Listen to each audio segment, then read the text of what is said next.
All right, coming up right now is My Representative.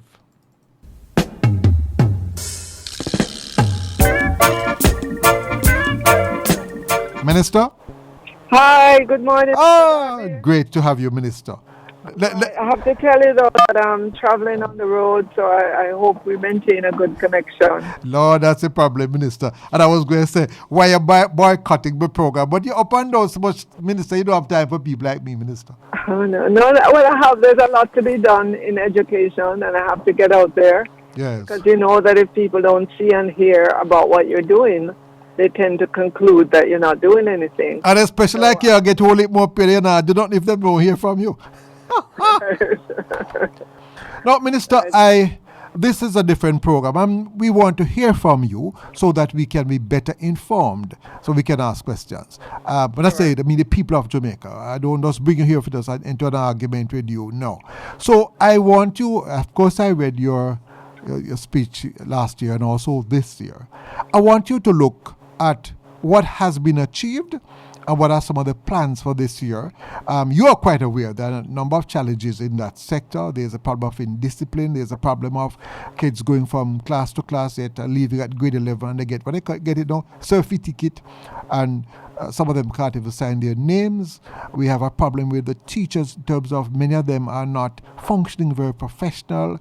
We hear about the teaching council and a number of things, initiative that I know you have in mind. So tell us where we're at now and where we plan to go. Good to have you, Minister Fayval Williams. Right. So, Vernon, it sounds like you're on top of all the things that we need to do. Obviously, the most important thing for us is to see how best we can help our children so that as they move from one grade to the next, they are building on their knowledge base so that by the time the children exit primary school to high school, they're at high school level.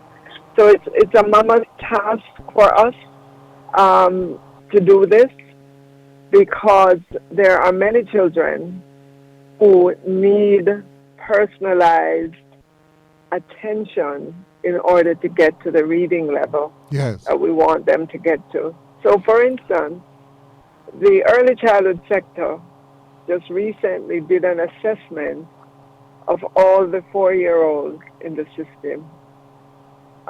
They did an assessment of 27,000 or so 4-year-olds, children who are 4 years old. And they found that there are about 10,000, a little bit over 10,000 of them that are going to need support. Specialized, personalized support in order to get them to begin to perform at their age level. What is the problem? What they found, Minister, why these youngsters were not performing at the age level? Is it not? Go ahead, sorry. Yeah. Also, is it because of social challenges, because of mental development? Well, all of the above. Now we have to go beyond the child. Yes. Look at the home circumstance. Oh, Lord, Minister, that's a tough one. Yes, what are the needs? How can we help the home? How can we bring other ministries to bear on the home? They're looking to see if the child has a problem that has not been diagnosed. So, do they have dyslexia? Do they have, those kinds of problems that will cause us to make sure that they get nutritional challenges too? Yes, and so on. Given the data that we have now, that we've collected for the first time in this way, we have a direction to move, meaning we've identified the children who need this support. And so we can be more targeted in what we do. Remember I said 27,000 children? And if I'm talking about 10, that means that there are 17,000 children who are operating at their age level and who, by the assessment, are not going to need intervention. Right? So there are more students who are going to go through the system and be okay. But we have to provide the support for the ones that we have identified, even at this early age. Right. That, if we don't do anything, we're going to continue to get the same results that we've always gotten, which is, a bunch of children leaving primary school and cannot function at the high school level. Yeah, because we have heard the complaints that you have persons entering grade 7, some of them just at grade 4 level. Right. And that's another go ahead, Minister. That we're doing, Vernon, we've just introduced in some of our schools literacy support. We have found technology that we've been piloting that the results that we're getting from it are good.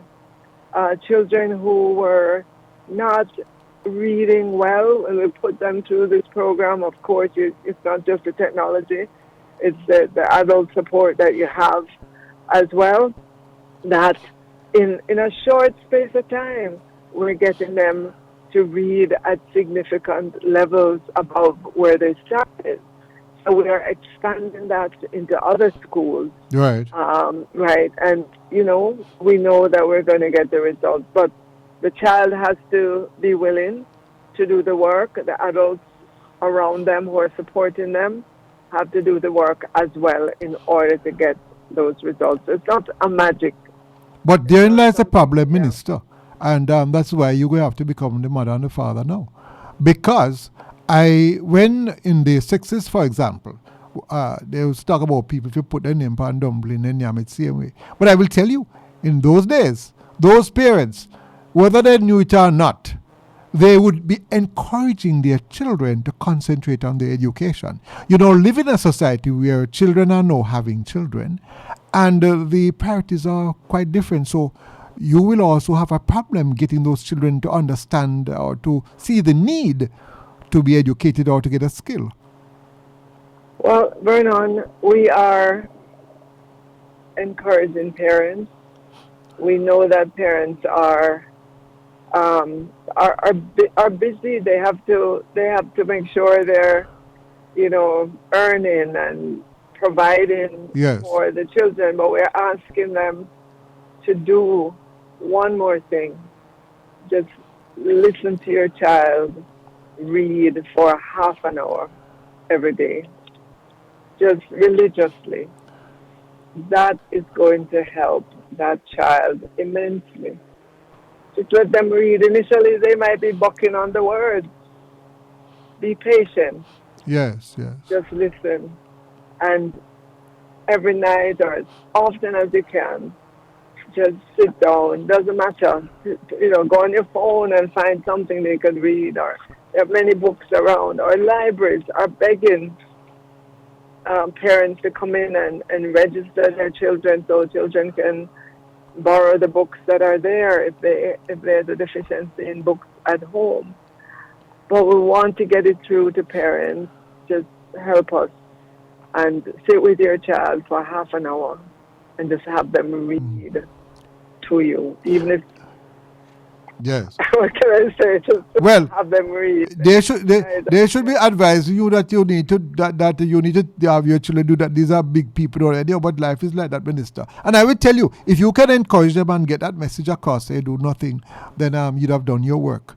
Because what you want leaders. But I think what is happening, we're expecting persons like yourself to do what we need to do for ourselves. Where I will knock you hard now is the system.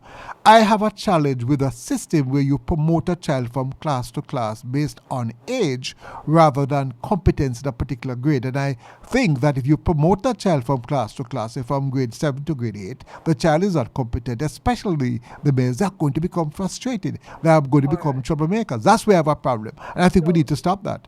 So, Vernon, in the ideal world, that child that has a problem going from early childhood to pre-primary should have a person they should have a person with them in the form of a teacher, teacher's aide, somebody who can support them along the way. Seriously. We can't, all right, take the 10,000 children that I just said. Right. Who we know, based on assessment, are already demonstrating that they are starting to fall behind, right?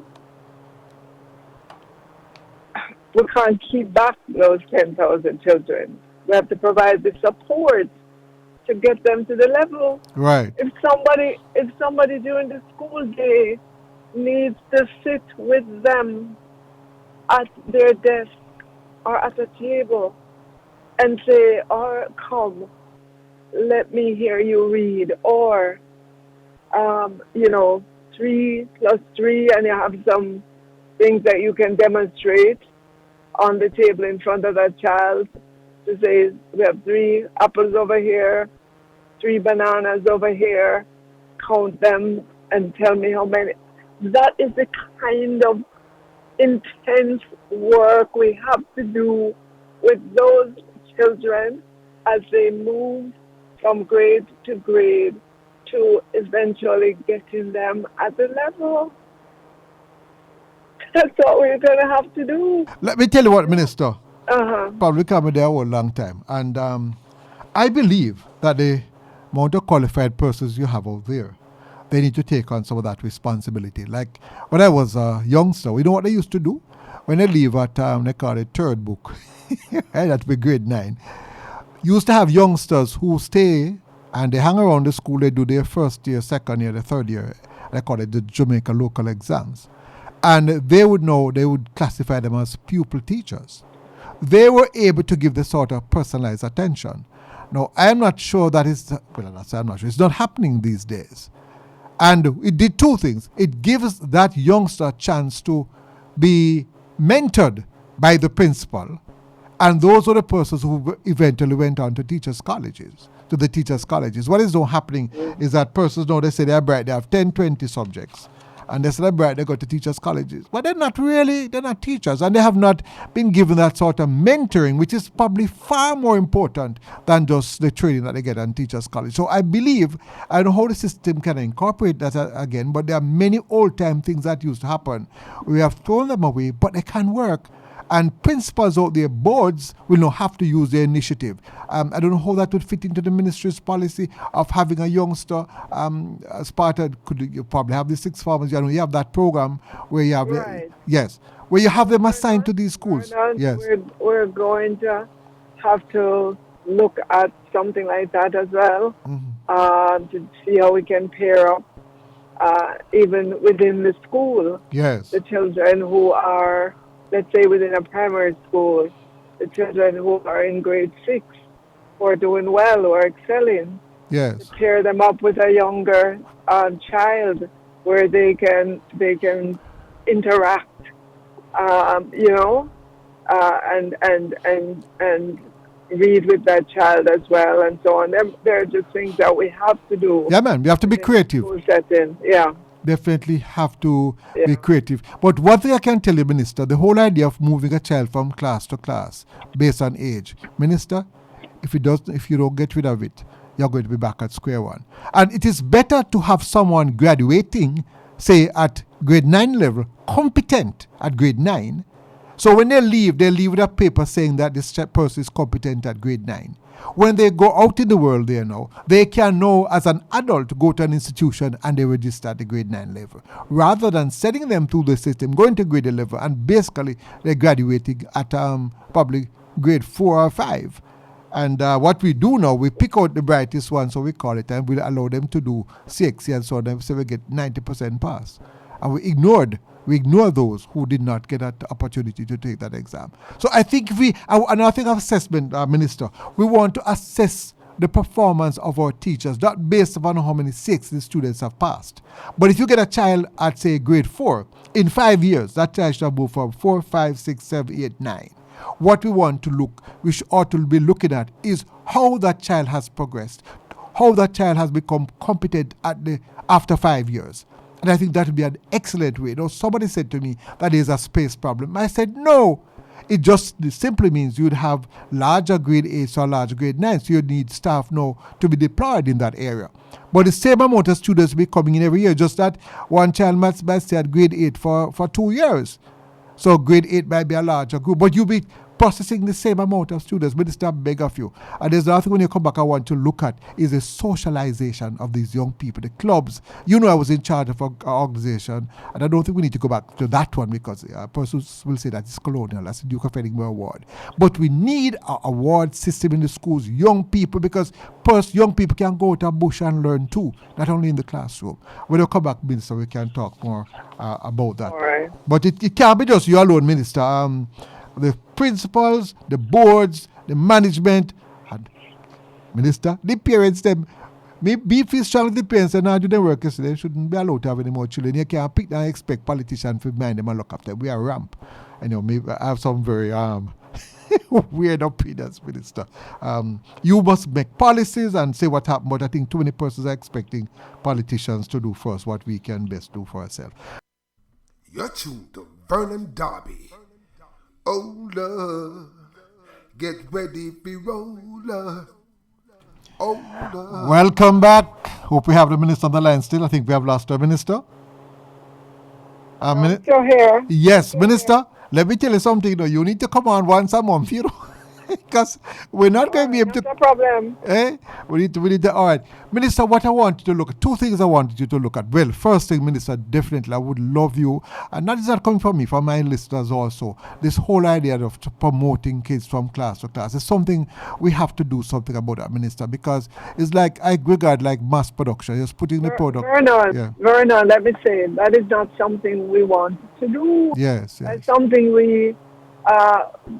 That has been happening, but I'm saying in order to change the paradigm, yes, we are going to have, once we identify that the child is lagging behind, that's where the personalized assistance comes in, to be with that child, to get the child to the level. Good. I remember I said to you, that has become now a school responsibility. I'm sure within the school, I mentioned about the pupil teacher thing and so on, within the board and so on, they can take charge, organize the school. They can't expect. So let's say in a class, you realize that there are 5 students that are just not catching on. Right. Those students should be pulled out of that class into a smaller group. Yes. Where they have the kind of intensive work to get them on stream. Yes. So when they move to the next grade, they're ready with everybody else. Good. And if they're not ready, Minister, what should happen? Just like at university, when you go to university, if you don't pass first year, you can't go to second year. So whatever problems we have in this. No. So let's assume with all that intensive work in grade 1, they are still falling a little short. Right. When they go to grade 2, it picks up there as well.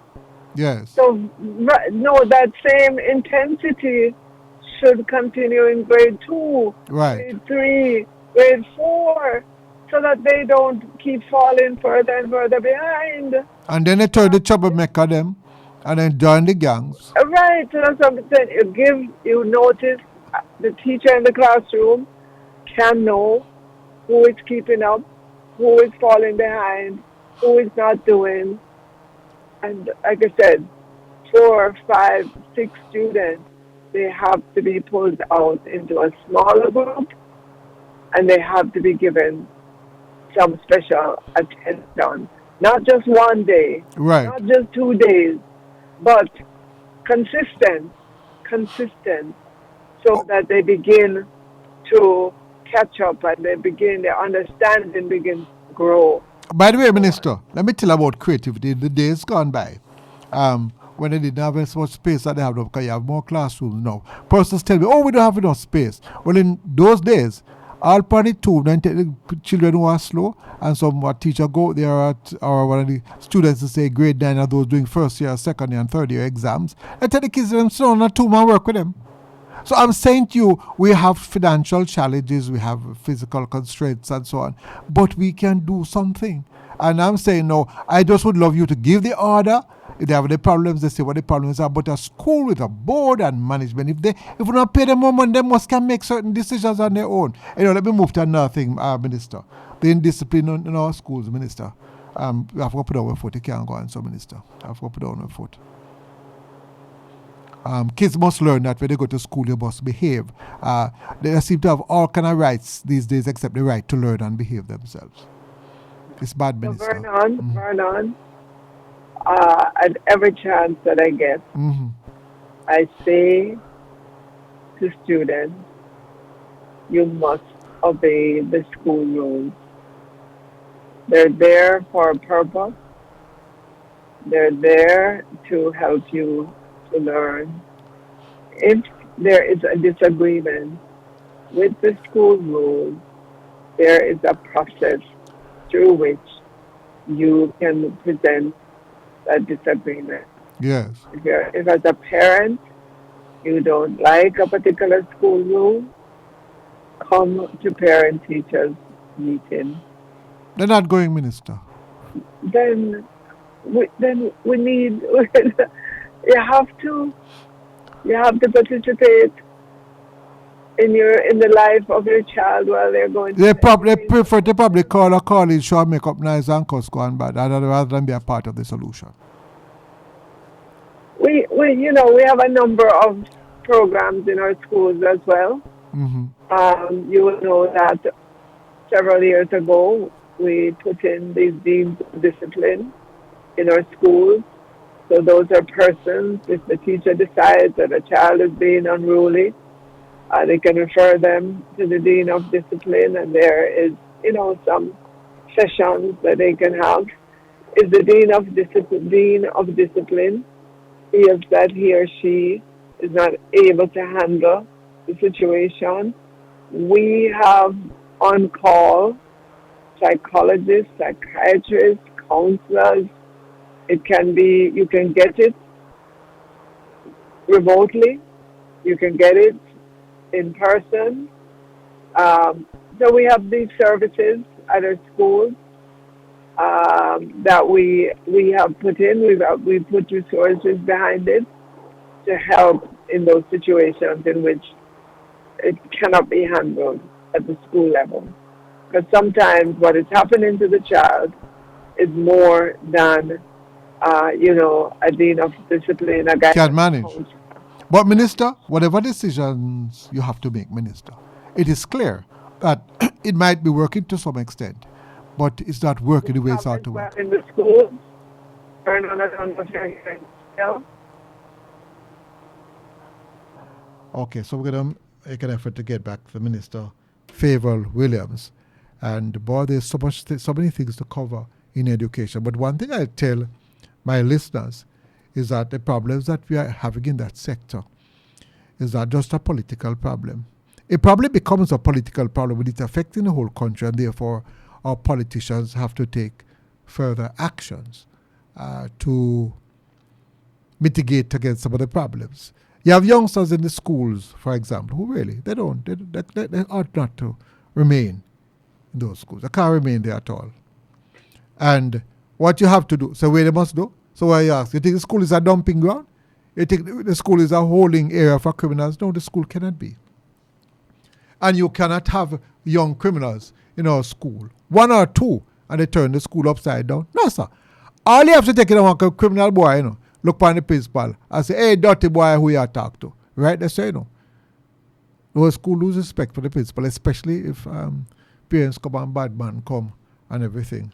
You're back at square one. Right? You're back at square one.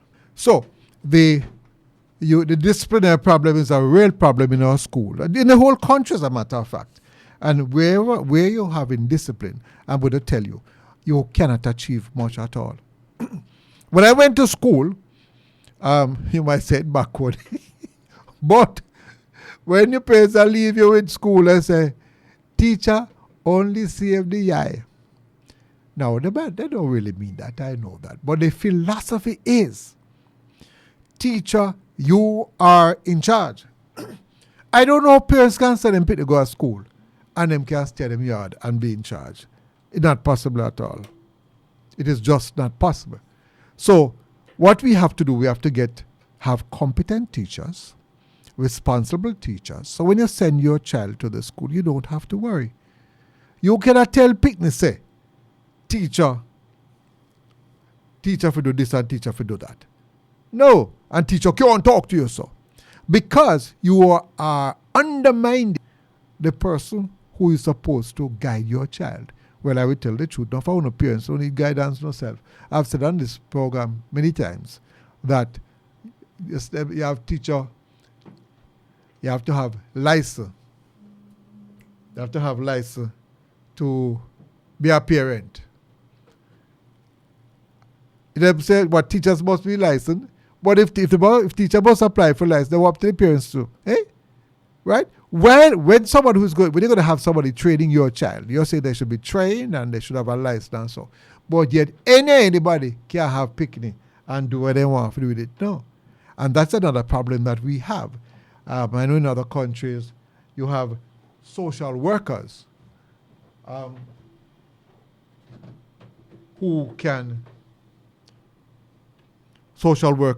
will take charge, right? And they can help to guide those parents. So that is another problem, and the government probably have to make the kind of laws where parents can be held accountable. And I'm sure they have laws, because if you see a child on the road not going to school, there's another thing that the minister had mentioned about some of those going from yard to yard to make contact with those children who are at home. I gather quite a number of children are now missing out of the system.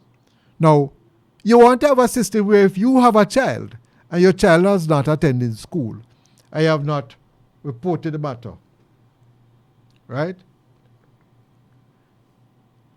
Right? The parent has not reported the matter, and your child is out of school. That parent should be dealt with, right? Let's see if Minister is on the line. Minister? Yes, I'm still here. Right. Good. I was just saying, Minister, that I hear you guys fighting hard now to have teachers can't practice without they have a license, right? Right. So but guess what? But before I get to that, but hear the joke now. And you assess your teachers. But you know the problem now, Minister. Anybody can have picking, you know. No training, no license. That's a real problem, you know, Minister. You have a society where, not like in the early days, persons were socialized. You have the church and so on. So that's a real problem, Minister.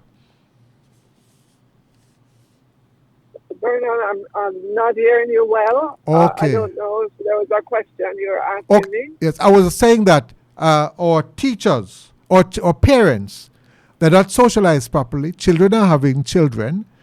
While teachers have to have a license to teach, anybody can have picking.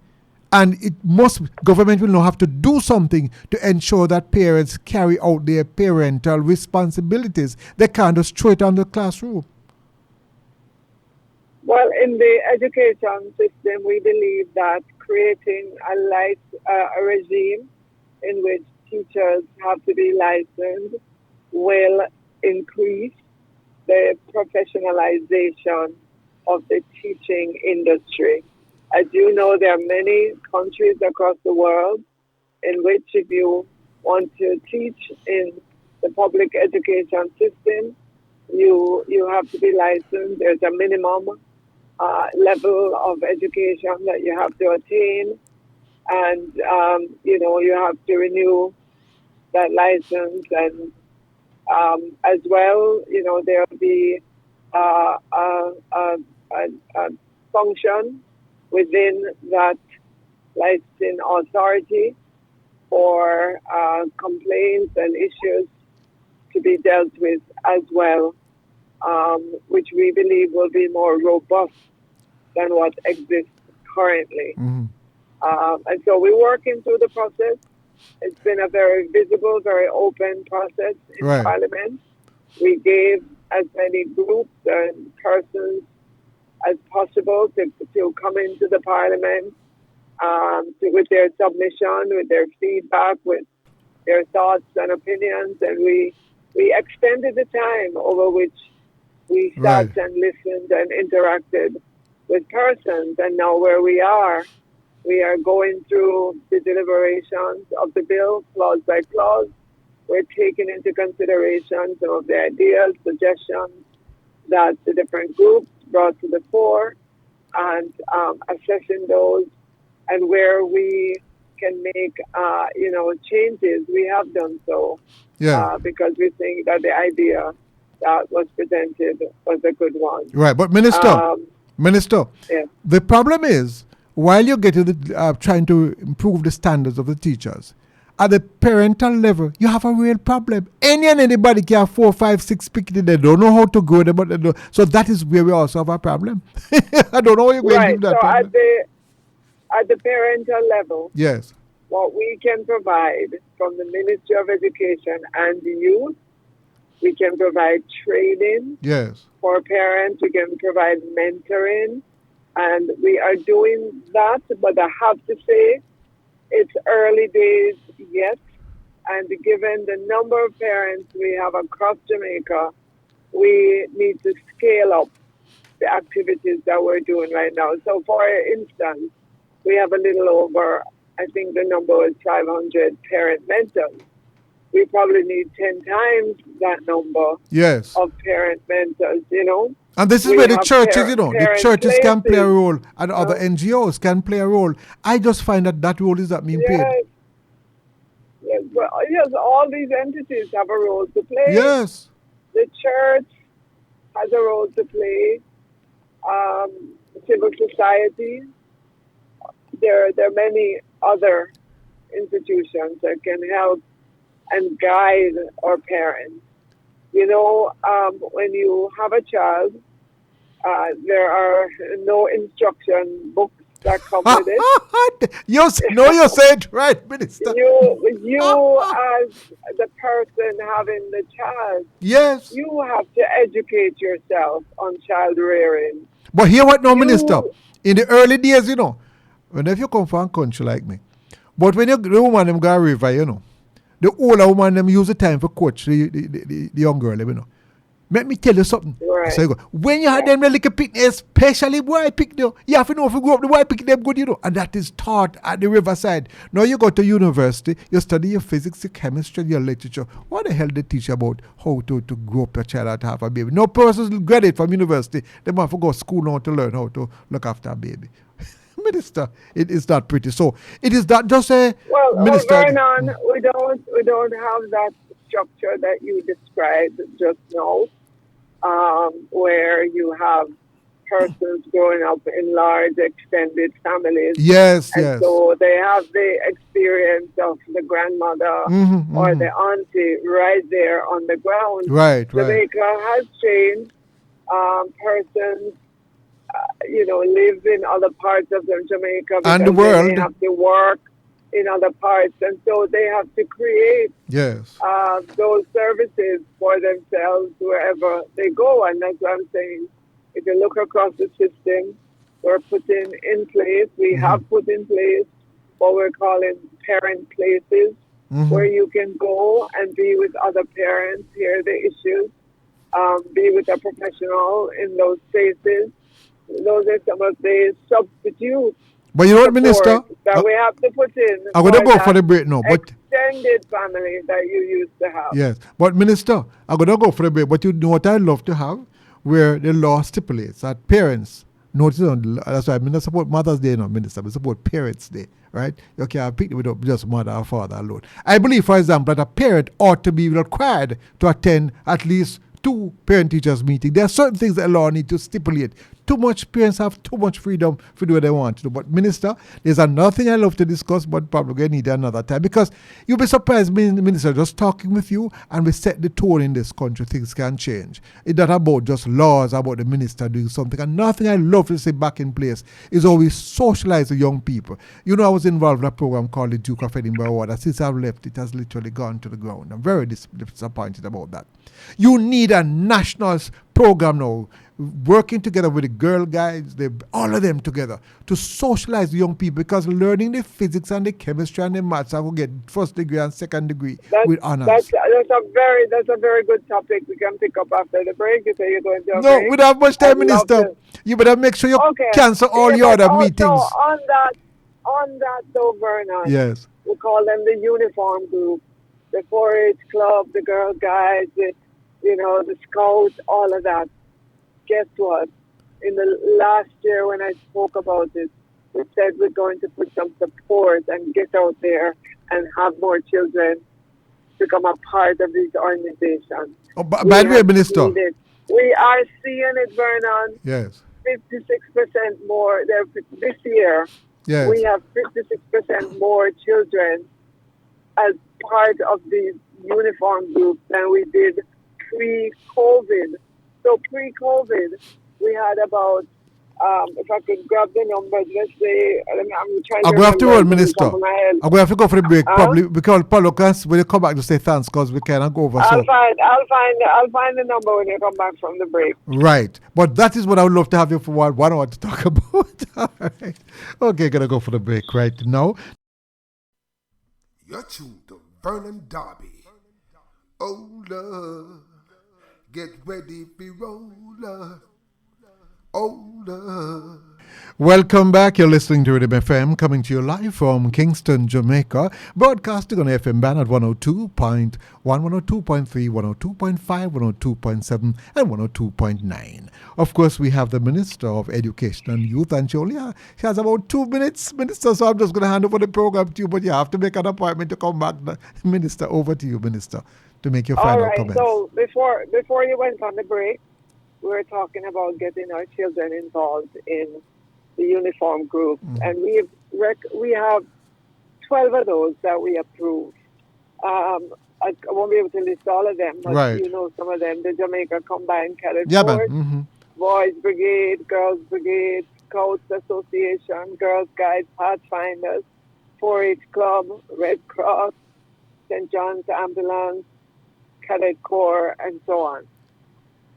We put out a call last year to students to join up with these groups and, learn something while they're there.